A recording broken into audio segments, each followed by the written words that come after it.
اعوذ باللہ من الشیطان الرجیم پناہ مانگتا ہوں میں اللہ کی شیطان مردود سے۔ بسم اللہ الرحمن الرحیم شروع اللہ کے نام سے جو بڑا مہربان نہایت رحم والا ہے۔ اللہ اکبر اللہ اکبر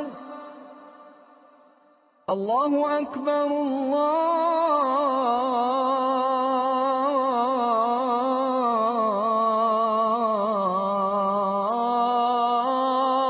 اکبر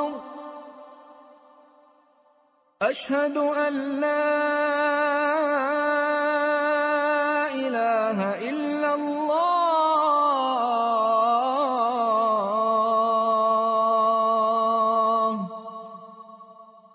اشہد ان لا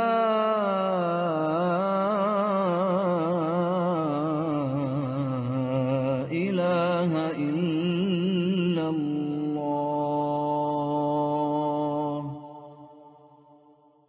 اشہد ان محمد رسول اللہ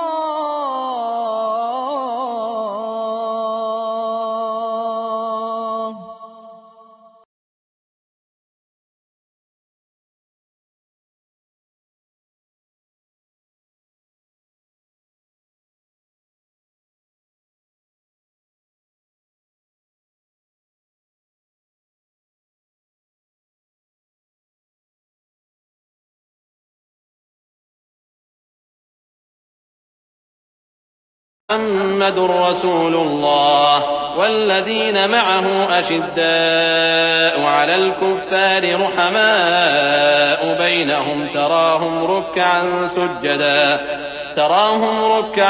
سجدا يبتغون فضلا من الله ورضوانا سيماهم في وجوههم من أثر السجود ذلك مثلهم في التوراة ومثلهم في الإنجيل كزرع أخرج شطأه فآزره فاستغلظ فاستوى على سوقه يعجب الزراع ليغيظ بهم الكفار وعد الله الذين آمنوا وعملوا الصالحات منهم مغفرة وأجرا عظيما۔ محمد صلی اللہ علیہ وآلہ وسلم اللہ کے پیغمبر ہیں، اور جو لوگ ان کے ساتھ ہیں وہ کافروں کے مقابلے میں تو سخت ہیں اور آپس میں رحم دل۔ اے دیکھنے والے، تو ان کو دیکھتا ہے کہ اللہ کے آگے جھکے ہوئے سر بسجود ہیں اور اللہ کا فضل اور اس کی خوشنودی طلب کر رہے ہیں۔ کثرت سجود کے اثر سے ان کی پیشانیوں پر نشان پڑے ہوئے ہیں۔ ان کے یہی اوصاف تورات میں ہیں اور یہی اوصاف انجیل میں ہیں۔ وہ گویا ایک کھیتی ہے جس نے پہلے زمین سے اپنی سوئی نکالی، پھر اس کو مضبوط کیا، پھر موٹی ہوئی اور پھر اپنے تنے پر سیدھی کھڑی ہو گئی، اور لگی کھیتی والوں کو خوش کرنے تاکہ کافروں کا جی جلائے۔ جو لوگ ان میں سے ایمان لائے اور نیک عمل کرتے رہے، ان سے اللہ نے گناہوں کی بخشش اور اجر عظیم کا وعدہ کیا ہے۔ السلام علیکم ورحمۃ اللہ وبرکاتہ۔ الحمد للہ رب العالمین والصلاة والسلام علی رسولہ الامین وعلى آلہ وصحبہ اجمعین ومن تبعهم بإحسان إلى يوم الدين أما بعد فأعوذ بالله من الشيطان الرجيم بسم الله الرحمن الرحيم وما محمد إلا رسول قد خلت من قبله الرسل أفإن مات أو قتل انقلبتم على أعقابكم ومن ينقلب على عقبيه فلن يضر الله شيئا وسيجزي الله الشاكرين۔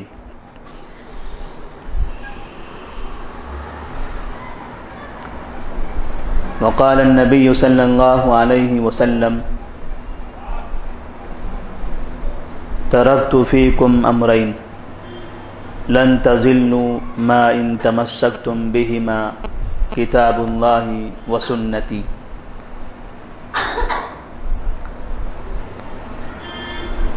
اللہ تبارک و تعالیٰ نے انسانی دنیا کی رہنمائی اور رہبری کے لیے جس طرح سے ہر دور میں انبیاء کو مبعوث فرمایا تھا، اسی طرح سب سے آخر میں محمد بن عبداللہ صلی اللہ علیہ وسلم کو اس دنیا کے اندر بھیجا۔ آپ صلی اللہ علیہ وسلم کا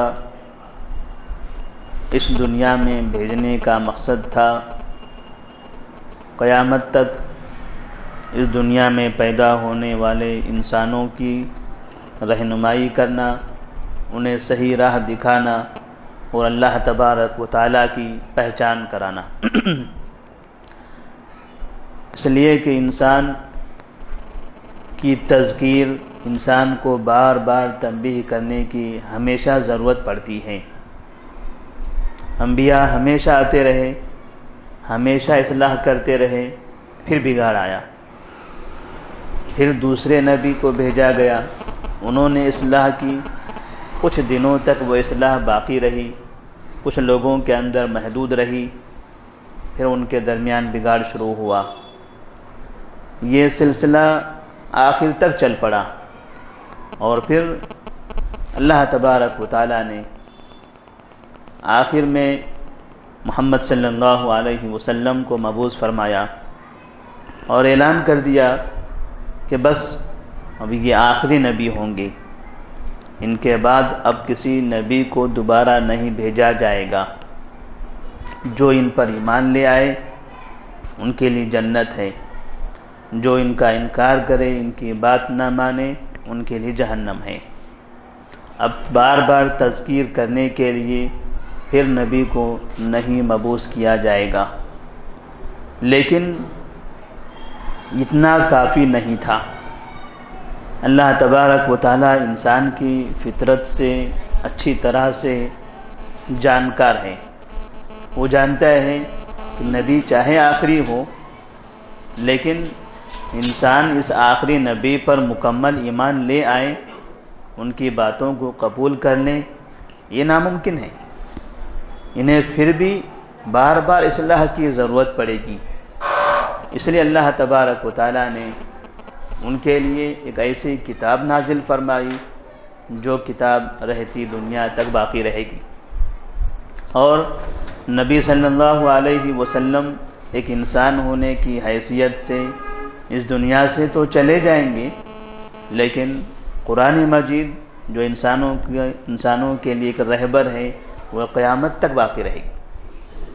اللہ تبارک و تعالیٰ نے قرآن مجید کی حفاظت کا وعدہ کیا، اِنَّا نَحْنُ نَزَّلْنَا الذِّكْرَ وَإِنَّا لَهُ لَحَافِظُونَ، اور یہی وہ کتاب ہے، یہی وہ اللہ تبارک و تعالیٰ کا کلام ہے جو ہر دور میں، ہر علاقے میں، ہر زمانے میں تمام انسانوں کو صحیح راہ دکھاتا ہے۔ نبی صلی اللہ علیہ وسلم کو اللہ تبارک و تعالیٰ نے بھیجا اور اس کا مقصد بتایا کہ انسان کی جانب بار بار بھیجنے کا جو مقصد ہے وہ ہے وَمَا خَلَقْتُ الْجِنَّ وَالْإِنسَ إِلَّا لِيَعْبُدُونَ، انسانوں کو اللہ کا عابد بنایا جائے، جس نے ان کو پیدا کیا ہے اس کے سامنے سجدہ کرنے والا بنایا جائے۔ اسی لیے جب بھی کوئی نبی آتا تھا اس کی سب سے پہلی، سب سے بڑی یہی دعوت تھی، یہ دعوت ہوتی تھی کہ اعبدوا اللہ ولا تشرکوا بہ شیئا، اللہ کی عبادت کرو، اللہ کو چھوڑ کر کسی اور کی عبادت نہ کرو، شرک نہ کرو۔ سب سے بڑا مقصد یہی تھا۔ انسان اللہ تعالیٰ کو چھوڑ کر جو ان کا حقیقی خالق ہے دوسروں کی عبادت کیا کرتا تھا، جس کی وجہ سے ساری دنیا کے اندر ایک عجیب سما پیدا ہوتا، آسمان سے کبھی عذاب نازل ہوتا، کبھی پتھروں کی بارش ہو جاتی، کبھی طوفان آتا، کبھی زمینیں پھٹ جاتی، زلزلے آتے، طرح طرح کی عذاب میں انسان مبتلا ہوتا، دنیا سے ختم ہو جاتے۔ پھر اللہ تبارک و تعالیٰ نے نبی صلی اللہ علیہ وسلم تک نبوت کو تو ختم کر دیا، لیکن آپ کے بعد آپ کے وارثین کو دنیا کے اندر پیدا فرمایا، اور آپ صلی اللہ علیہ وسلم ان وارثین کے متعلق فرماتے ہیں العلماء ورثۃ الانبیاء، علماء انبیاء کے وارث ہیں، اور یہ علماء کی تعداد، علماء کی تیاری، علماء کی پیداوار یہ قیامت تک رہے گی، قیامت تک علماء تیار ہوتے رہیں گے۔ علماء ایک شخص کے عالم بننے کے ذرائع قیامت تک کے چلتے رہیں گے۔ مساجد کا قیام، مدارس کا قیام یہ ہمیشہ رہے گا، ہر مسلمان اس کی تیاری کرے گا، اور انہی قلوں سے علماء تیار ہوں گے، اور یہ علماء جگہ جگہ پر، علاقوں میں، مساجد میں، محلوں میں، ملک میں، بیرون ممالک میں، جہاں موقع ملے گا، جیسے جیسے ان کے پاس استطاعت ہوگی، وہ لوگوں کی تذکیر کرتے رہیں گے، لوگوں کو تنبیہ کرتے رہیں گے، لوگوں کو نصیحتیں کرتے رہیں گے، اور انہیں رب کا پیغام یاد دلائیں گے۔ نبی صلی اللہ علیہ وسلم کو اللہ تبارک و تعالیٰ نے مکہ مکرمہ کے اندر، جو دنیا کا درمیانی خطہ ہے، اس جگہ پر پیدا فرمایا۔ آپ صلی اللہ علیہ وسلم کے والد عبداللہ آپ کی پیدائش سے پہلے ہی انتقال کر چکے تھے۔ آپ کی والدہ آمینہ جب آپ کی عمر تقریباً 6 سال کی ہوئی تو ان کا انتقال ہو گیا۔ آمینہ نبی کے والدہ کے انتقال کے بعد ان کی کفالت کی ذمہ داری ان کے دادا عبد المطلب کے سر آئی۔ عبد المطلب ایک بہادر جوان تھے، مکہ کے بڑے سرداروں میں سے ایک سردار تھے، معزز انسان تھے، لوگوں پر آپ کا بڑا رعب تھا، معزز گھرانے کے تھے، اور کثیر الاولاد تھے، 10 بیٹے تھے۔ اس طرح سے عبد المطلب معاشرے کے اندر ایک اچھے جانے پہچانے انسان تھے، اور ان کے پاس نبی کے لیے بے انتہا پیار، محبت اور ہمدردی تھی۔ تو نبی صلی اللہ علیہ وسلم کو انہوں نے انتہائی پیار سے پالا، ہمیشہ نبی کی فکر کیا کرتے تھے اور انہیں سنبھالا کرتے تھے، یہاں تک کہ اپنے بچوں سے زیادہ نبی سے محبت کرتے۔ لیکن بڑھاپا آ چکا تھا، انہیں پتا تھا کہ یہ بچہ ابھی چھوٹا ہے اور میں بوڑھا ہو چکا ہوں، انہیں ابھی پوری زندگی گزارنی ہے اور میری زندگی ختم ہونے کے قریب ہے، اگر میں چلا گیا تو اس بچے کی تربیت کون کرے گا؟ اس طرح سے انہیں فکر لاحق ہوئی، اور انہوں نے اپنی وفات سے پہلے اپنے ایک ایسے بیٹے کو منتخب کیا جس بیٹے سے وعدہ بھی لیا، اور اس بیٹے نے اس وعدے کو پورا بھی کیا کہ وہ ہمیشہ اپنے بھتیجے کی حفاظت کرے گا، ان کی تربیت کرے گا۔ لہذا نبی صلی اللہ علیہ وسلم 8 سال کی عمر کو پہنچے، عبد المطلب کا بھی انتقال ہو گیا۔ دادا عبد المطلب کا انتقال نبی کے لیے ایک بڑا غمزدہ دن تھا، اس لیے کہ نبی کے نزدیک وہ سب سے محبوب انسان تھے، ایک بڑی عمر کا انسان اور ایک چھوٹی عمر کا بچہ۔ بڑی عمر کے انسان کو چھوٹی عمر کے بچے سے زیادہ محبت ہوتی ہے، اور ایسے ہی چھوٹے بچے کو گھر میں سب سے زیادہ بڑی عمر کے انسان سے ہی محبت ہوتی ہے، اس سے لگاؤ ہوتا ہے، درمیانی افراد سے کم ہوتی ہے۔ اس اعتبار سے نبی صلی اللہ علیہ وسلم چچاؤں کے مقابلے میں عبد المطلب سے محبت کیا کرتے تھے، ان کے قریب رہتے تھے، لیکن عبد المطلب کا بھی 8 سال کی عمر میں انتقال ہو گیا۔ عبد المطلب کے بعد ابو طالب جو نبی صلی اللہ علیہ وسلم کے سگے چچا تھے، ان کے والد عبداللہ کے سگے بھائی تھے، انہوں نے آپ صلی اللہ علیہ وسلم کو سنبھالا، تربیت کی انتہائی پیار سے، اس لیے کہ ان کے والد کا حکم تھا اور یہ ان کے بھائی کا بیٹا تھا۔ بھائی کی وفات بہت جلدی ہو گئی تھی، اس لیے ان بھائیوں کو غم بھی تھا، ان سے محبت بھی تھی، بھائی سے محبت کی بنا پر بھتیجے کی محبت بھی ان کے دلوں کے اندر گھر کر گئی۔ ابو طالب نے نبی صلی اللہ علیہ وسلم کی پرورش کی۔ ابو طالب ابھی اچھی عمر والے تھے، انہوں نے آپ صلی اللہ علیہ وسلم کو تجارت کرنا بھی سکھایا، اپنے ساتھ لے کر سفر کیا کرتے تھے، اپنے ساتھ بٹھاتے تھے۔ جب کبھی مکہ کے اندر سرداران کی میٹنگ ہوتی تھی تو ابو طالب نبی کو اپنے ساتھ بٹھاتے تھے تاکہ نبی یہ بڑے بڑے سرداروں کی بات سنیں، ان کی کیفیتوں کو دیکھیں، ان کی حالتوں کی جانکاری کرے، اور دل میں ایک بچے کے جو خوف ہوتا ہے بڑوں کے سامنے بیٹھنے کا وہ ختم ہو جائے۔ تو اس طرح سے ابو طالب نے نبی صلی اللہ علیہ وسلم کی پرورش فرمائی۔ 25 سال کی عمر تک پہنچے، نبی صلی اللہ علیہ وسلم جوان ہو چکے تھے اور تجارت کرنے کا ہنر سیکھ لیا تھا۔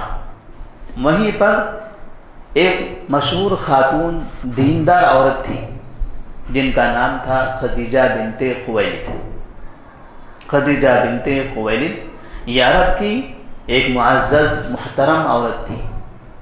ان کے شوہر کا انتقال ہو چکا تھا۔ کئی عرب کے سرداروں نے ان کے پاس نکاح کا پیغام بھیجا، لیکن خدیجہ بنت خویلد نے اس کو رد کر دیا۔ نبی صلی اللہ علیہ وسلم کی امانت داری، دیانت داری، آپ کے اچھے اخلاق کا چرچا مکہ میں ہوتا تھا۔ مکہ کے اطراف تک بھی آپ کا مرتبہ، آپ کی اخلاق کے متعلق لوگ تذکرہ کیا کرتے تھے۔ خدیجہ بنت خویلد کو نبی کے اخلاق پسند آئے، انہوں نے نبی صلی اللہ علیہ وسلم کے پاس نکاح کا پیغام بھیجا۔ نبی صلی اللہ علیہ وسلم نے اس نکاح کے پیغام کو قبول کر لیا۔ ابو طالب کی سرپرستی میں نبی صلی اللہ علیہ وسلم کا نکاح خدیجہ بنت خویلد رضی اللہ تعالی عنہا سے ہو گیا۔ اس وقت جیسا کہ مورخین نے لکھا ہے، خدیجہ بنت خویلد کی عمر 40 سال اور نبی صلی اللہ علیہ وسلم کی عمر 25 سال تھی۔ عمر میں کافی زیادہ فرق تھا، لیکن اللہ تبارک و تعالیٰ یہ حکمت جانتا تھا کہ کیوں ایک 25 سال کے نوجوان کا نکاح ان سے بڑی عمر 40 سال کی عورت سے کر رہا ہے۔ اللہ تبارک و تعالیٰ حقیقت میں نبوت کے بعد کی زندگی کے لیے راستہ ہموار کرنا چاہتا تھا۔ خدیجہ بنت خویلد مالدار ہونے کی حیثیت سے نبی صلی اللہ علیہ وسلم کی ایک بہترین مددگار اور معاون بن گئی۔ آپ صلی اللہ علیہ وسلم ان کے مال کی تجارت کرتے اور اس طرح سے گھریلو حالات سے آپ تھوڑا مطمئن ہو گئے، معاشی طور پر آپ طاقتور ہو گئے، زیادہ اب گھر کی فکر نہیں رہی، اب ہمیشہ اب تنہائی پسند اختیار کر تنہائی پسند ہوتے تھے، اور جہاں تک ہو سکتا تھا اکیلے بیٹھ کر اللہ تبارک و تعالیٰ کو یاد کرتے تھے۔ اسی درمیان میں جب آپ 35 سال کی عمر تک پہنچے، 35 سال کی عمر کو پہنچنے کے بعد مکہ کے اندر ایک بہت بڑا واقعہ پیش آیا۔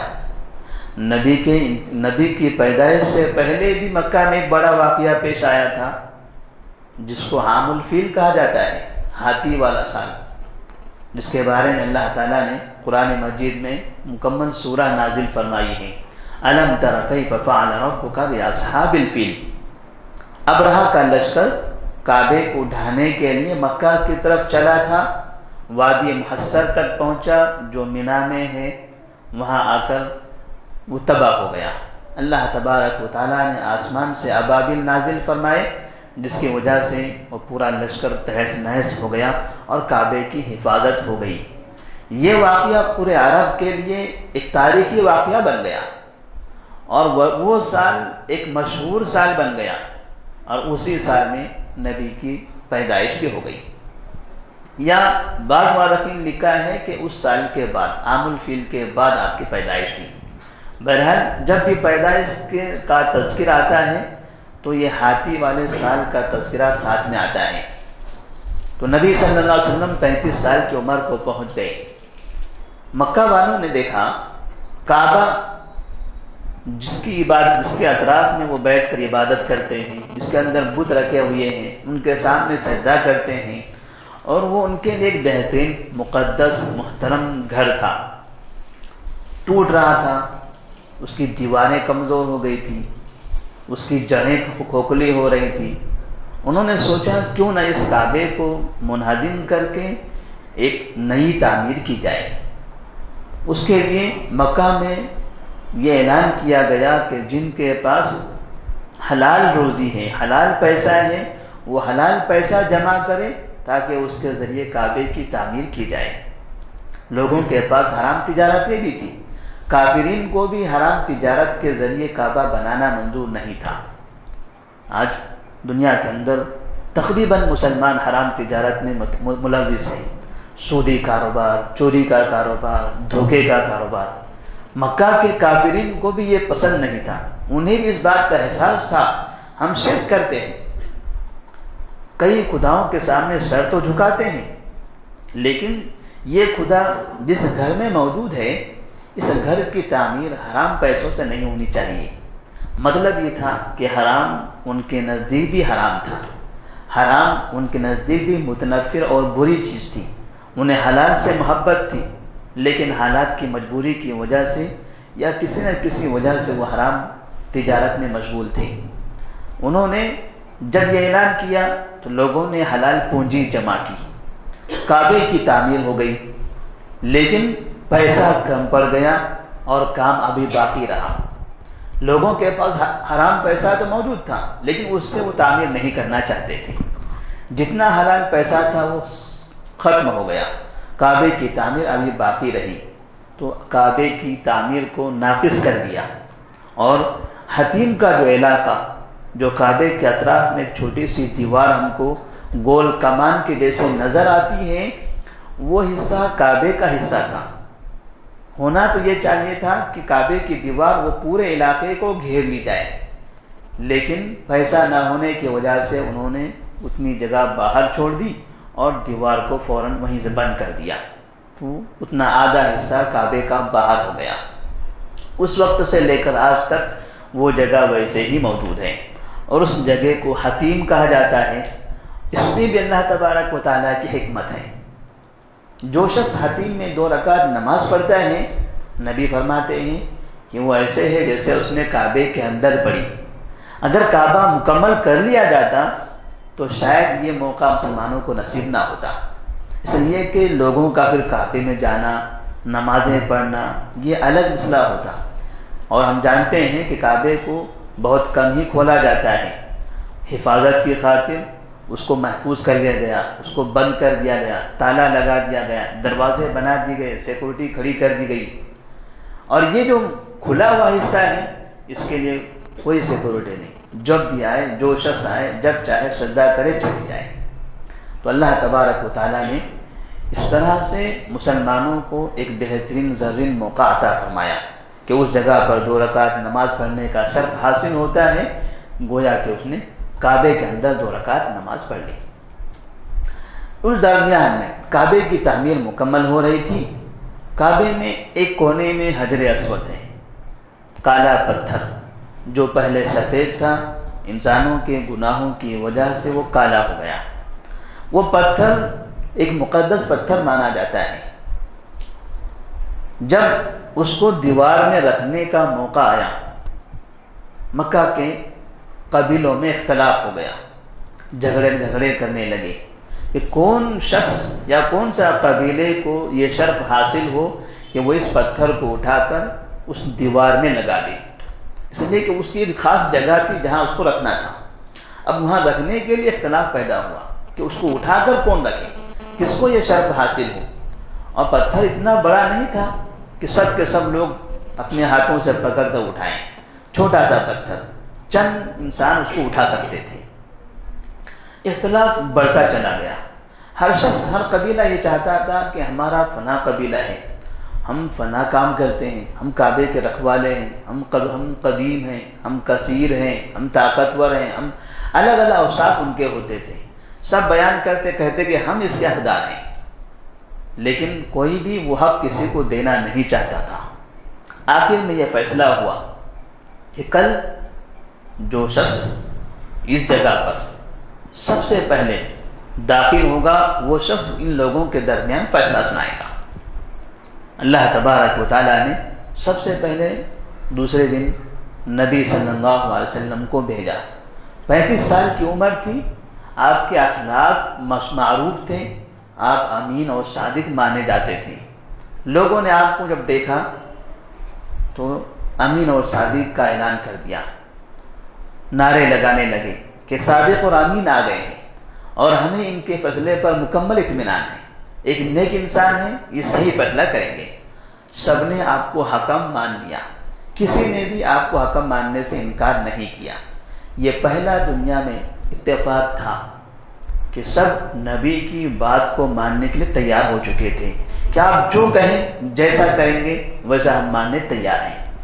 مکمل اللہ تبارک و تعالیٰ مکے والوں کے سامنے یہ اعلان کروانا چاہتا تھا، ان کے دلوں میں یہ بات ڈال دینا چاہتا تھا کہ یہ جو جوان انسان ہے 35 سال کا، یہ کبھی جھوٹ نہیں بولتا، یہ صحیح فیصلے کرتا ہے، اس کے اخلاق اچھے ہیں، اس کی زبان اچھی ہے۔ اب 5 سال کے بعد جو نبوت ملے گی، بعد میں ایسا نہ ہو کہ تم اسی کو جھوٹا کہہ دینا، بعد میں ایسا نہ ہو کہ تم یہ کہو کہ یہ غلط کام کرتا ہے، یہ جھگڑے کرواتا ہے، یہ صحیح فیصلے نہیں کرتا۔ 5 سال پہلے یہ راستہ ہموار کر دیا گیا، یہ زمین بچھا دی گئی، ہر انسان اپنی زبان سے کہہ دے کہ یہ صادق ہے، یہ امین ہے، یہ صحیح انسان ہے۔ تو اللہ تبارک و تعالیٰ نے پریکٹیکلی طور پر ان کی آنکھوں کے سامنے وہ کام کر کے دکھایا۔ سب لوگ وہاں موجود تھے۔ نبی صلی اللہ علیہ وسلم چھوٹی عمر کے تھے، بڑے بڑے سردار بڑی بڑی عمر کے لوگ تھے۔ نبی نے کہا ایک چادر لاؤ، چادر لائی گئی، چادر کے بیچ میں پتھر کو رکھا گیا، نبی نے اٹھایا پتھر رکھ دیا۔ اب لوگوں سے لوگ جو پتھر کو اپنے ہاتھوں سے اٹھا کر کعبے میں لگانا چاہتے تھے، اس کا شرف حاصل کرنا چاہتے تھے، فیصلہ بھی ہو گیا اور شرف کس کو حاصل ہوا اس کو ان کو اندازہ بھی نہیں ہوا۔ نبی نے لوگوں سے کہا کہ تم چادر کنارے پکڑ لو۔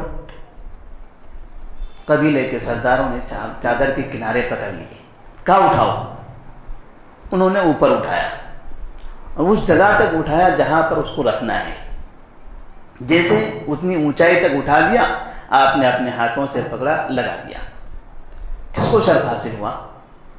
لڑتے سب رہے، سب یہ سوچتے تھے کہ ہم اٹھائیں گے ہم اٹھائیں گے، کسی کو بھی اللہ نے وہ موقع نہیں دیا۔ سب کی آنکھوں کے سامنے بلا اختلاف کے، بغیر جھگڑے کے، سب نے یہ تسلیم کر لیا کہ یہ شرف نبی کو حاصل ہو۔ نبی نے وہ فیصلہ کیا اور وہ چادر پکڑ کر ہی خوش ہو گئے کہ چلو ہم کو چادر پکڑنے ہی مل گیا۔ تو اس طرح سے اللہ تبارک و تعالیٰ نے نبی صلی اللہ علیہ وسلم کو وہ عزت عطا فرمائی۔ 35 سال کی عمر میں وہ واقعہ پیش آیا۔ اس کے بعد آپ صلی اللہ علیہ وسلم کی عمر بڑھتی چلی گئی۔ آپ مکہ شہر کے باہر غار حرا میں جا کر بیٹھا کرتے تھے، وہاں جا کر آپ اللہ تعالیٰ کی عبادت کرتے تھے۔ کبھی کبھی مکمل پورا دن وہیں رہ جاتے تھے، چونکہ معاشی اعتبار سے آپ کو زیادہ پریشانی نہیں تھی۔ خدیجہ رضی اللہ تعالیٰ عنہ کا مال کئی لوگوں کے پاس جاتا تھا، لوگ آتے، تاجرین آتے، ان کا مال لیتے، تجارت کرتے، آدھا منافع خود لیتے اور ادھر آدھا ان کو دے دیتے تھے۔ اس طرح گھر چلتا تھا۔ اب نبی اگر عبادت کے لیے اپنے وقت کو خالص کر دیں، نکال لیں، تو اب ان کو گھر کی فکر نہیں رہے گی۔ یہی حال ہوا کہ آپ صلی اللہ علیہ وسلم غار حرا میں جا کر بیٹھنے لگے، اللہ کی عبادت کرتے تھے۔ 40 سال کی عمر کو پہنچے کہ اچانک جبرائیل علیہ السلام آپ کے پاس آئے اور کہا اقرا، قال ما انا بقاری، مجھے پڑھنا نہیں آتا۔ کہا پڑھو، اقرا، قال ما انا بقاری، میں پڑھنا نہیں جانتا ہوں۔ پھر کہا اقرا بسم ربک الذی خلق خلق الانسان من علق اقرا وربک الاکرم الذی علم بالقلم علم الانسان ما لم یعلم۔ یہ قرآن مجید کی چند پہلی آیتیں تھیں جو جبرائیل علیہ السلام نے پڑھ کر سنا دیا۔ نبی صلی اللہ علیہ وسلم کے پاس صلاحیت تھی، ذہانت تھی، حافظہ تھا، دو چیزوں کی کمی تھی۔ کوئی چیز دیکھ کر پڑھنا وہ نہیں آتا تھا، اور کوئی چیز آپ سنیں اس کو لکھنا چاہیں تو نہیں لکھ سکتے تھے۔ اور یہ ضروری نہیں ہے کہ کسی انسان کو پڑھنا نہ آتا ہو اور لکھنا نہ آتا ہو تو وہ جاہل ہو، یہ ضروری نہیں ہے۔ نہ لکھنا آتا ہو نہ پڑھنا آتا ہو تب بھی وہ عالم بن سکتا ہے، تب بھی اس کے پاس علم آ سکتا ہے۔ اور نبی کے ساتھ ایسا ہی ہوا۔ نبی کو امی کہا گیا ہے، جاہل نہیں کہا گیا۔ یہ نہیں کہا کہ نبی جاہل تھے، پڑھنا لکھنا نہیں آتا تھا، علم تھا آپ کے پاس، اور آپ نے اتنا علم حاصل کیا کہ جو اچھے پڑھنا لکھنا جانتے تھے ان کو بھی آپ سکھاتے تھے، ان کو آپ املا کراتے تھے۔ بڑے بڑے صحابہ جو کہ لکھنے ماہرین تھے، آپ بولتے تھے وہ لکھتے تھے، آپ بولتے تھے وہ سن کر یاد کرتے تھے۔ تو علم لوگوں کے پاس تھا، بس دو چیز کی جو کمی تھی وہ ایک تھا دیکھ کر پڑھنا، اور ایک تھا کسی سنی ہوئی چیز کو لکھنا۔ کیوں اللہ تبارک و تعالیٰ نے نبی کو ان دونوں چیزوں سے محروم کیا؟ 40 سال کی عمر، اب نبی بن گئے، 40 سال کے بعد اب 63 سال میں آپ انتقال کرتے ہیں۔ 50، 60 اور 63، 23 سال میں کوئی انسان اگر پڑھنا لکھنا چاہتا ہو تو کیا نہیں پڑھ سکتا؟ بالکل پڑھ سکتا ہے۔ اور جب ایسا شخص جس کے پاس انتہائی ذہانت ہو، اچھی صلاحیت ہو، وہ اگر پڑھنا چاہے وہ بھی پڑھ سکتا ہے، ہر طرح کی کتاب پڑھنا لکھنا سیکھ سکتا ہے، وہ زبانیں بھی سمجھ سکتا ہے۔ دوسری جو مذہب کی زبانیں موجود تھیں، عبرانی زبان، سریانی زبان، وہ بھی یاد کر سکتا تھا۔ لیکن نبی نے اس کے بعد بھی پڑھنا کبھی نہیں سیکھا اور نہ لکھنا سیکھا، بلکہ لوگوں سے کہا کہ تم پڑھنا سیکھو، تم لکھنا سیکھو۔ کئی صحابہ کو آپ نے عربی زبان کے علاوہ عبرانی، سریانی زبان لکھنا پڑھنا سکھایا، اور کہا کہ تم پڑھنا سیکھ لو، لکھنا بھی سیکھ لو، اس لیے کہ ایسی قوم جن کی یہ زبانیں ہیں وہ مجھے خط بھیجیں گے، یہ کون پڑھے گا؟ یہ آپ کو پڑھنا پڑے گا، آپ مترجم رہیں گے درمیان میں۔ ان کو اگر خط لکھنا ہے تو ہم تو عربی لکھ کر نہیں بھیجیں گے، ان کو عربی نہیں آتی، ان کو ان کی زبان میں خط لکھنا ہے، تو ان کی زبان میں کون لکھے گا؟ آپ کو لکھنا پڑے گا، اور آپ کو لکھنے کے لیے ان کی زبان آنا ضروری ہے۔ تو نبی صلی اللہ علیہ وسلم نے کئی صحابہ کو ساری زبانیں سیکھنے کا حکم دیا تھا، جہاں جہاں پر جس زبان میں آپ کو دعوت کی ضرورت پڑتی تھی۔ اس طرح سے آپ صلی اللہ علیہ وسلم پر پہلی وحی نازل ہوئی۔ اللہ تبارک و تعالیٰ نے کہا اقرأ بسم ربک الذی خلق، اللہ تعالیٰ نے پڑھنے کا حکم دیا اور نبی نے پڑھا۔ نبی کا اللہ کا جو حکم تھا، اللہ کے حکم پر نبی نے عمل کیا، نبی پڑھتے تھے، نبی کو لکھنے کا حکم نہیں دیا اللہ نے، نبی کو پڑھنے کا حکم دیا۔ اور قرآن مجید آپ ہمیشہ پڑھا کرتے تھے، جو علم اللہ نے آپ کو دیا تھا وہ ہمیشہ پڑھتے تھے۔ اور آپ کو پڑھنے لکھنے سے محروم کرنے کی ایک اور وجہ جو سمجھ میں آتی ہے وہ یہ، کبھی آپ نے اگر لوگوں سے یہ کہا کہ میرے پاس ایک فرشتہ آتا ہے، وہ مجھے ایسی ایسی باتیں بتاتا ہے، اللہ کا حکم نازل ہوتا ہے، اور وہ آیتیں آپ نے پڑھ کر سنا دی، تو یہ لوگ یہ نہ کہیں نہیں تم نے وہ فلاں کے پاس سیکھا ہے، وہ فلاں شاعر ہے، تم نے ان کے پاس بیٹھ کر لکھا تھا، تم نے ان کے پاس پڑھا تھا، تمہارے پاس اس کی کتابیں موجود تھی، وہ آپ پڑھتے تھے۔ کوئی آپ پر ایسا الزام نہ لگا سکے کہ آپ کے پاس فلاں کتابیں موجود ہیں، آپ فلاں لکھنا جانتے ہیں۔ یہ الزامات سے آپ کو ہمیشہ کے لیے بری کرنے کے لیے اللہ تبارک و تعالیٰ نے لکھنے پڑھنے سے محروم کر دیا۔ اسی لیے کبھی بھی کسی نے یہ الزام نہیں لگایا کہ آپ کتابیں پڑھتے تھے، آپ نے فلاں کتاب پڑھی ہوگی۔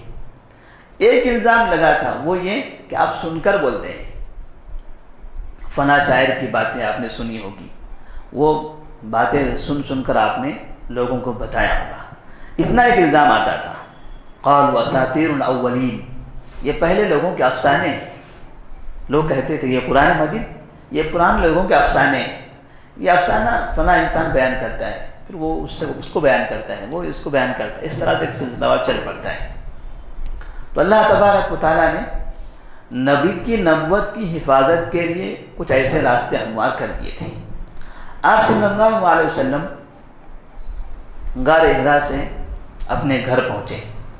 خدیجہ رضی اللہ تعالیٰ عنہ سمجھدار خاتون، ایک دیندار نیک عورت، بہادر عورت، نبی گھر پہنچتے ہیں، کہتے ہیں زملونی زملونی، مجھے چادر اڑاؤ.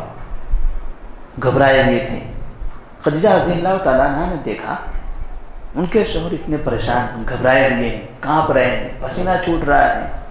چادر اڑا دیا، لیکن شوہر کی فکر ہونے لگی، آخر کیا ہو گیا ان کو؟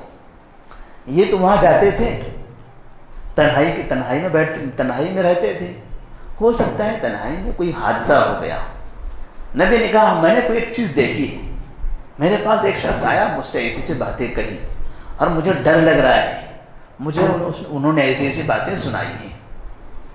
خدیجہ رضی اللہ تعالیٰ عنہ کا سب سے پہلا جواب تھا نبی کی اس تکلیف کو دیکھ کر، کلا واللہ لا یخزیک اللہ ابدا انک لتصل الرحم وتحمل الکلب وتکسب المعدوم وتعین علی نوائب الحق وتقری الضیف.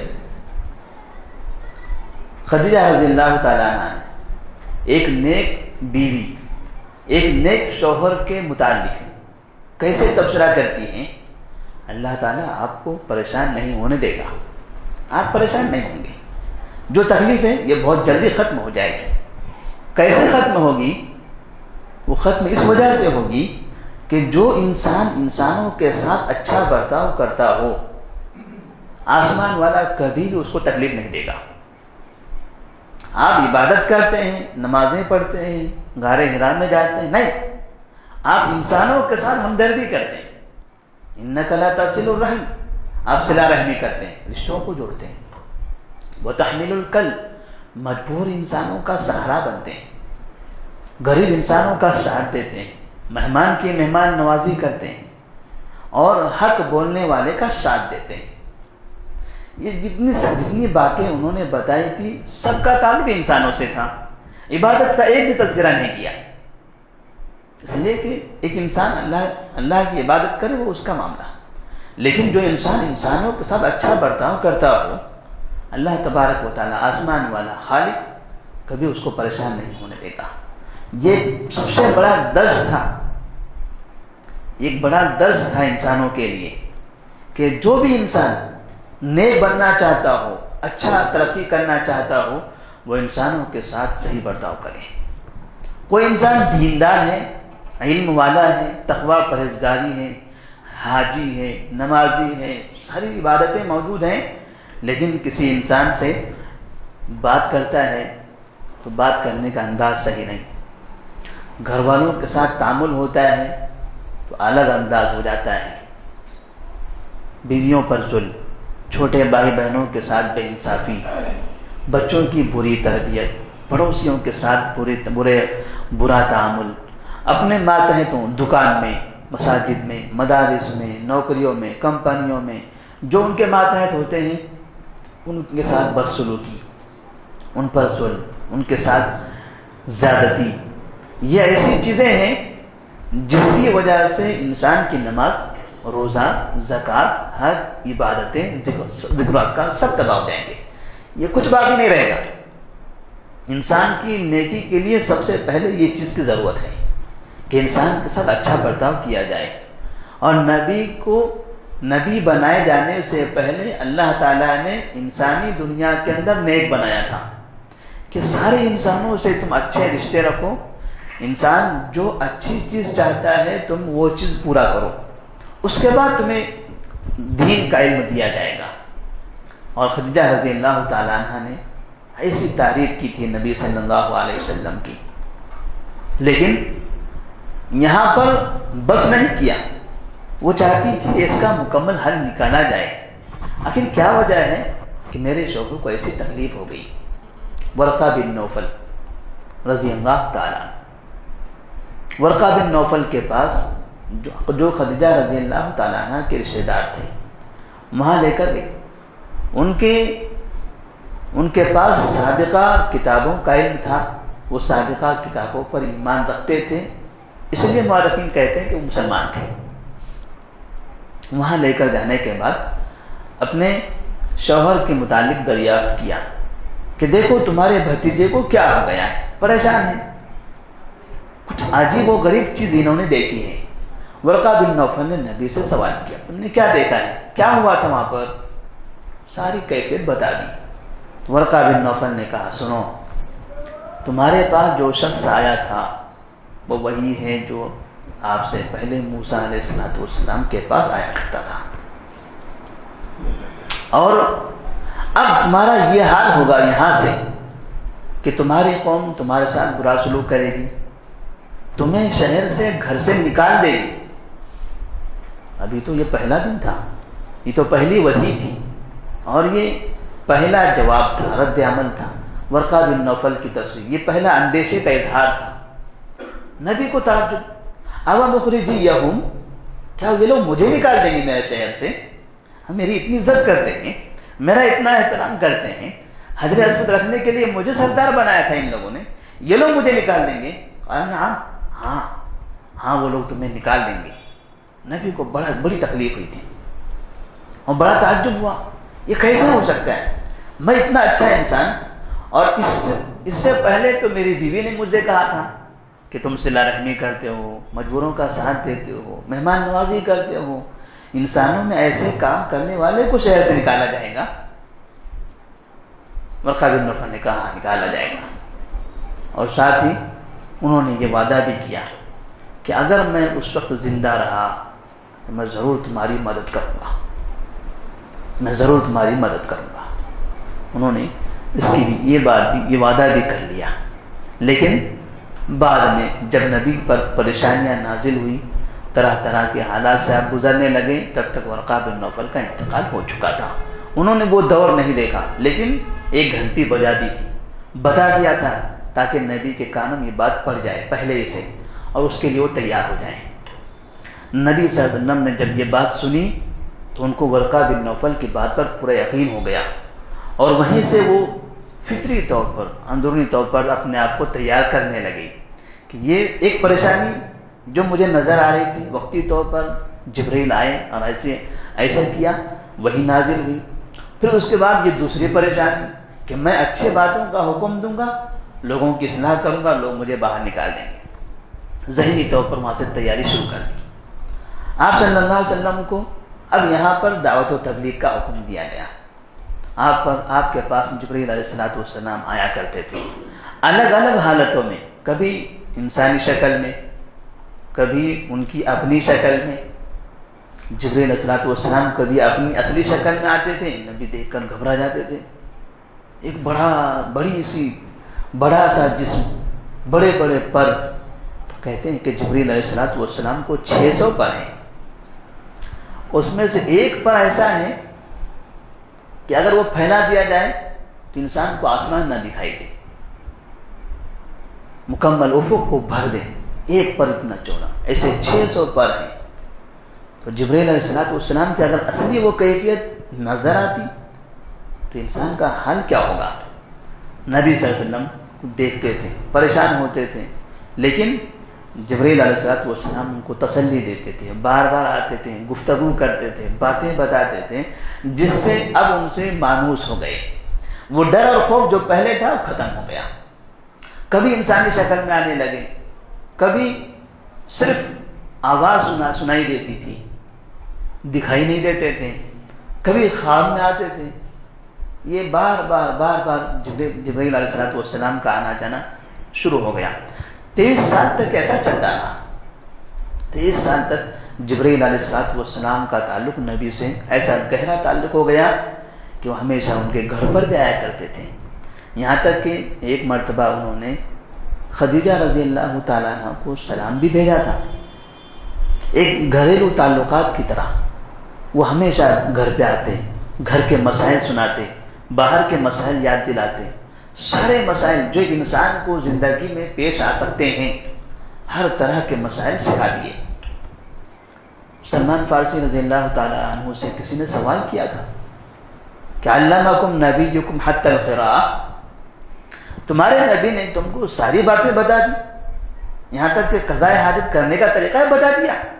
کہا ہاں ہمارے نبی نے ساری باتیں بتا دی، یہاں تک کہ وہ اندرونی چیزیں جو قضاء حاجت، ایک انسان اس کو کوئی اہمیت نہیں دیتا، اس میں بھی کیسے بیٹھنا چاہیے، کیسے جانا چاہیے، کیسے واپس آنا چاہیے، اس کا بھی طریقہ بتا دیا، اور پھر بیٹھنے کا طریقہ بتا دیا، اور کہا کہ لا تستقبلوا القبلۃ ولا تستدبروها، قبلے کی طرف نہ منہ کرو نہ پیٹ کرو، بیٹھنے کی سمت بھی بتا دی۔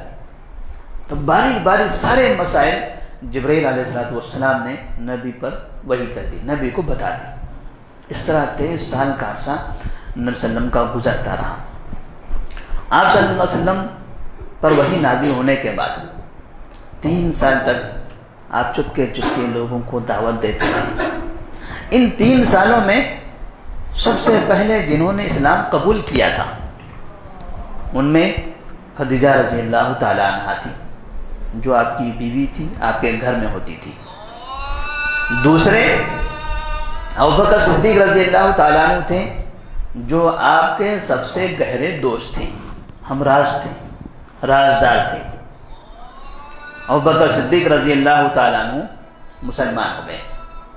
تیسرے علی بن ابی طالب رضی اللہ تعالیٰ عنہ، جو آپ کی تربیت میں تھے، چونکہ علی کے والد نے آپ کی تربیت کی، ابو طالب نے، تو ابو طالب کا انتقال ہونے کے بعد اب یہاں پر نہیں، ابو طالب جب بوڑھے ہو گئے تو نبی چونکہ ابو طالب کے گھر میں رہتے تھے، اور ابو طالب اور علی رضی اللہ تعالیٰ عنہ چھوٹے بچے تھے، تو نبی بڑی عمر کے ہو گئے تھے، 40 سال ان کا ایک عرصہ گزر چکا تھا، علی چھوٹے تھے، تو نبی ان کی تربیت کرتے تھے۔ تو اس طرح سے علی رضی اللہ تعالیٰ عنہ بھی مسلمان ہو گئے۔ یہ ایک سرکل تھا نبی کے اطراف میں، مختصر سا، آپ کی بیوی، باہر آپ کے دوست، اور آپ کی تربیت میں آپ سے چھوٹے جو آپ کا ہر کام کر سکتے ہیں وہ علی رضی اللہ تعالیٰ عنہ۔ نبی صلی اللہ علیہ وسلم کے لیے یہ مختصر سا قافلہ تیار ہوا۔ ابوبکر صدیق رضی اللہ تعالیٰ عنہ نبی پر اسلام لانے کے بعد، چونکہ وہ تاجر انسان تھے، جگہ جگہ تجارت کے لیے گھومتے تھے، تو انہوں نے اسلام کو عام کرنا شروع کیا، حتیٰ کہ عثمان بن عفان رضی اللہ تعالیٰ عنہ، ابو عبیدہ بن جراح، طلحہ بن عبید اللہ، عشرہ مبشرہ کے تقریباً تمام کے تمام صحابہ عثمان بن عفان رضی اللہ، ابوبکر صدیق رضی اللہ تعالیٰ عنہ کے ہاتھوں پر مسلمان ہو گئے۔ یہ چھوٹی سی ٹیم تیار ہوئی۔ اس کے بعد اللہ تعالیٰ نے نبی سے کہا، اب تم اعلیٰ اعلان دعوت دو، اب تم اعلیٰ اعلان دعوت دو۔ چھوٹا سا قافلہ تیار ہو چکا ہے جو آپ کے قریبی لوگ ہیں، لیکن یہ آپ کے دین کو یہیں تک روکنا نہیں ہے، اب پھیلانا ہے باہر بھی۔ اب تھوڑا سا تم کو یہ لوگ مدد کریں گے۔ لہذا نبی صلی اللہ علیہ وسلم نے صفا پہاڑی پر کھڑے ہو کر لوگوں میں اعلان کر دیا، یا صباحا یا صباحا، آواز لگائی، لوگ جمع ہو گئے، پہاڑی کے سامنے جمع ہوئے، لوگ نبی صلی اللہ علیہ وسلم کھڑے ہو گئے۔ نبی نے کہا، سنو، میں تم سے ایک بات کہتا ہوں، اگر میں یہ کہوں کہ اس پہاڑ کے پیچھے سے ایک لشکر تم پر صبح حملہ کرنے کے لیے آئے گا تو کیا تم میری بات مان لو گے؟ کہا کیوں نہیں، بالکل مانیں گے۔ ما جربناک الا صدقا، اے محمد ہم نے آپ کو ہمیشہ سچ بولتے ہی دیکھا ہے، 40 سال کا عرصہ گزرا، کبھی آپ نے جھوٹ نہیں بولا۔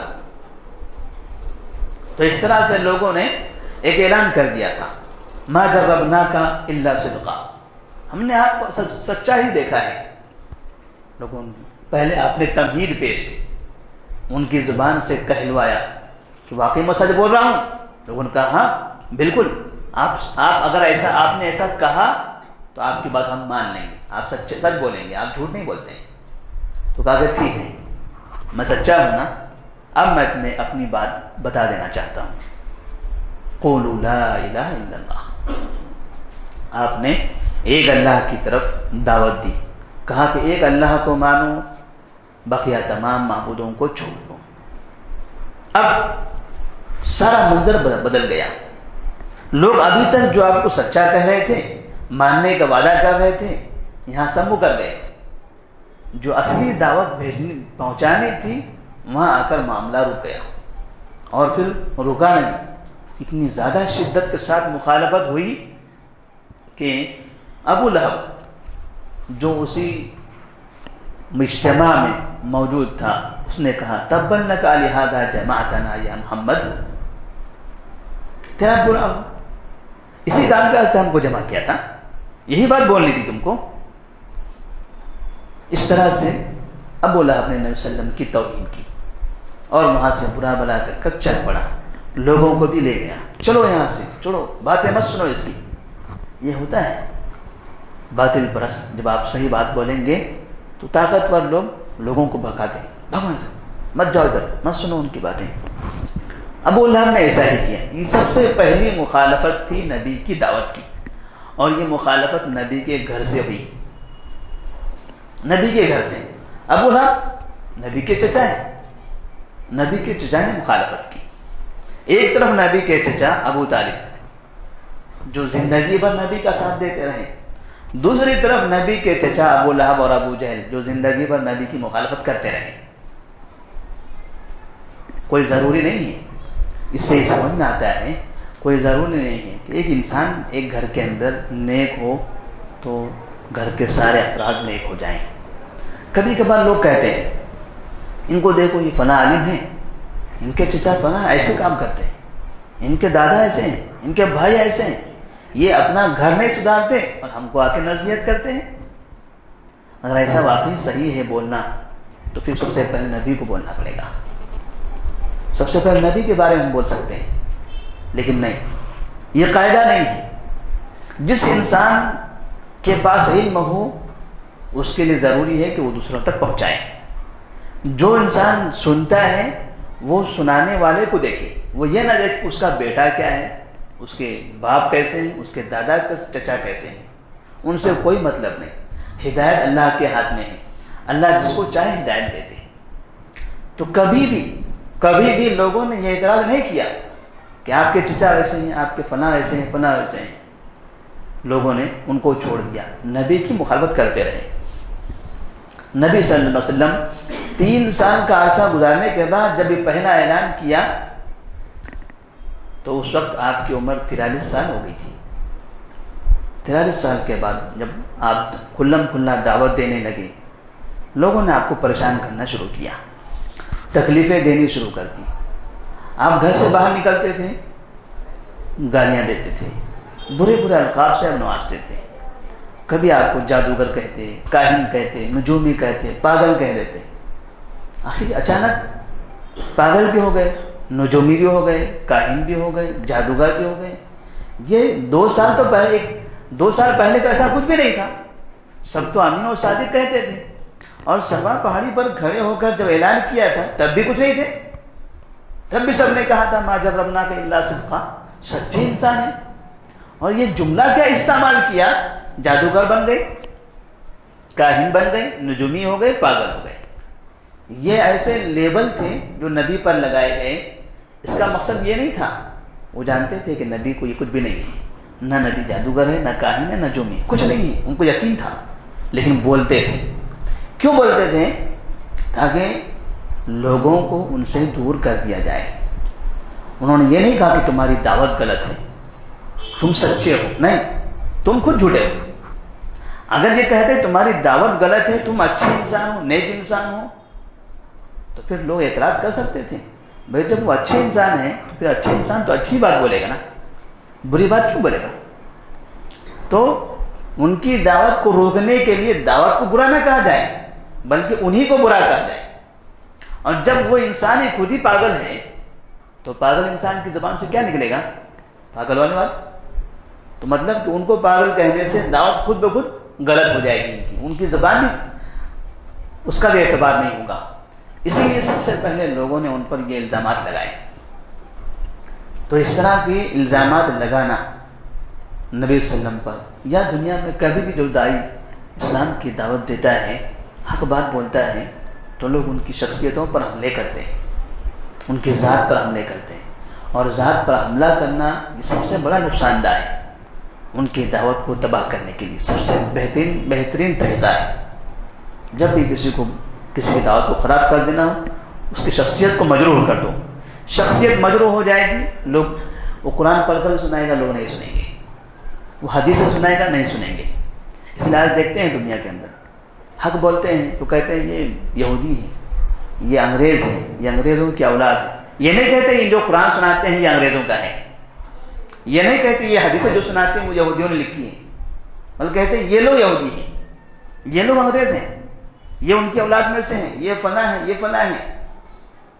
تو مطلب یہ ہوا کہ آپ لوگ جب سنیں گے کہ یہ انگریزوں کی اولاد ہیں، یہودی ہیں، تو ان کی جو باتیں ہوگی یہ کون سی ہوگی؟ انہی کی ہوگی۔ اب وہ فیصلہ سننے والوں نے کرنا ہے، ان کو نہیں بولنے کی ضرورت ہے۔ تو یہ چیز نبی کے ساتھ ہوئی، نبی کو کافی تکلیف ہوتی تھی، اور یہ ایسی تکلیف تھی آپ کی ذات پر حملہ جس کو آپ برداشت تو نہیں کر سکتے تھے، لیکن اللہ تعالیٰ کے خاطر آپ نے برداشت کیا۔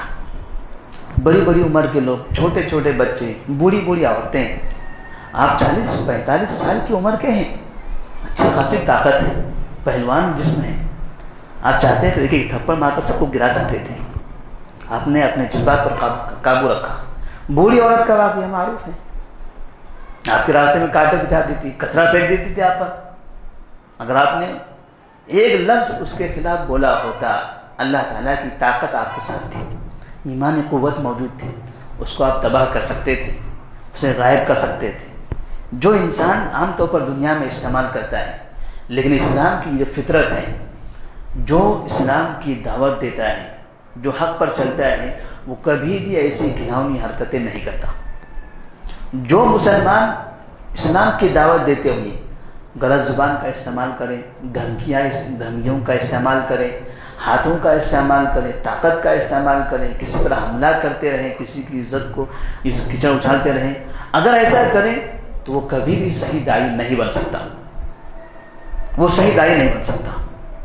نبی نے کبھی ایسا کام نہیں کیا، آپ صلی اللہ علیہ وسلم صبر کرتے رہے، یہاں تک کہ بڑھیا جب بیمار ہو گئی تو آپ نے اس سے عیادت بھی کی۔ اس کو بھی تعجب کہ جس کو میں ہمیشہ برا کہتی ہوں، کچرا پھینکتی ہوں، یہ میرے گھر آتا ہے، میری عیادت کرتا ہے۔ یہ کیسے اخلاق تھے نبی صلی اللہ علیہ وسلم کے۔ تو اس طرح سے آپ صلی اللہ علیہ وسلم کی نبوت ملنے کے بعد تقریباً اب 5 سال گزر چکے تھے، 5 سال مکمل ہو گئے۔ لوگوں کی جانب سے اتنا زیادہ ظلم بڑھ گیا، لوگ اتنا تکلیف دینے لگے کہ ورقہ بن نوفل کی جو باتیں تھیں وہ یہاں سچ ثابت ہونے لگی۔ عثمان بن عفان رضی اللہ تعالیٰ عنہ نبی کے داماد، وقت ہو گیا،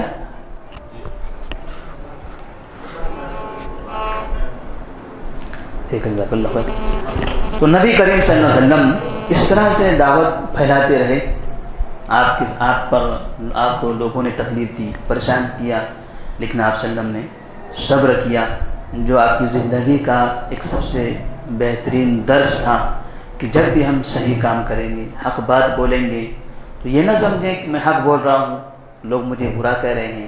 حق بولیں گے تو ہی آپ کو برا کہیں گے، آپ جھوٹ بولیں گے لوگ آپ کو برا نہیں کہیں گے۔ جھوٹ بولنے والوں کو فوقیت دی جاتی ہے، ان کو سراہا جاتا ہے، جھوٹ بولنے کی خوشی کا اظہار کیا جاتا ہے، لیکن سچ بولنے پر لوگ تانے دیتے ہیں۔ تو نبی صلی اللہ علیہ وسلم نے صبر کیا کہ دعوت کے راستے میں ہم کو صبر کرنا ہے۔ محمد بن عبد الوہاب رحمہ اللہ کی جو تعلیم تھی، آپ نے جو کتاب لکھی اصول ثلاثہ، اس میں جو پہلی عبارت تھی، اعلم رحمک اللہ انہ یجب علینا تعلم 4 مسائل، الاولى علم، والثانیہ العمل به، والثالثہ الدعوۃ الیہ، والرابعہ الصبر على الاذى فیہ۔ یہ 4 باتیں انہوں نے بتائی تھی کہ مسلمانوں علم حاصل کرو۔ سب سے پہلی چیز نبی نے پہلے علم حاصل کیا، والعمل بھی، جو علم حاصل ہوا ہے اس پر عمل کرو، پھر اس کے بعد والدعوۃ الیہ، پھر وہ عمل کرو، علم حاصل کرو، عمل کرو، پھر لوگوں تک پہنچاؤ۔ والصبر علی الاذى، جب آپ لوگوں تک پہنچائیں گے تب مصیبتیں آئے گی، عمل صرف کرتے رہو گے مصیبت نہیں آئے گی، لوگوں کو بولو گے تو مصیبت آئے گی، یہاں آپ کو صبر کرنا پڑے گا۔ تو نبی صلی اللہ علیہ وسلم کی زندگی کے 4 لمحے ہیں: علم، عمل، دعوت اور صبر۔ آج ہم حق پر عمل کرتے ہیں، میں نیک ہوں، میں نیک ہوں، میں اپنا عمل کرتا رہوں گا، کوئی پریشانی نہیں کسی کو، ٹھیک ہے، آپ اپنی جگہ پر رہو۔ آپ نماز ایسے پڑھتے ہیں، پڑھتے رہو، لیکن ہم کو مت بولو، آپ ہماری مسجد میں کسی کو مت بولو۔ اپنا کام کرنا چاہتے ہیں، ہم آپ کو کچھ نہیں بولیں گے، لیکن آپ کسی کو بولو گے، کسی کو نصیحت کرو گے، سمجھاؤ گے، تو ہم آپ پر پابندی لگا دیں گے۔ تو یہاں جو پابندیاں لگے گی یہ کب جب آپ دعوت دیں گے، تو دعوت دینا ضروری ہے، اور پھر دعوت جب آپ دیں گے تو وہاں پر تکلیفیں آئے گی، وہاں پر صبر کرنا ضروری ہے۔ اللہ تبارک و تعالیٰ سے دعا ہے کہ اللہ تبارک و تعالیٰ ہمیں نبی صلی اللہ علیہ وسلم کی زندگی کی طرح اپنی زندگی بنانے کی توفیق عطا فرمائے، علم حاصل کرنے، عمل کرنے، دعوت دینے اور دعوت پر صبر کرنے کی توفیق عطا فرمائے، ہمارے معاشرے کی اصلاح فرمائے، ہمیں اچھی نمازیں پڑھنے کی توفیق عطا فرمائے، ہمیں گناہوں سے محفوظ رکھے۔ السلام علیکم ورحمۃ اللہ وبرکاتہ۔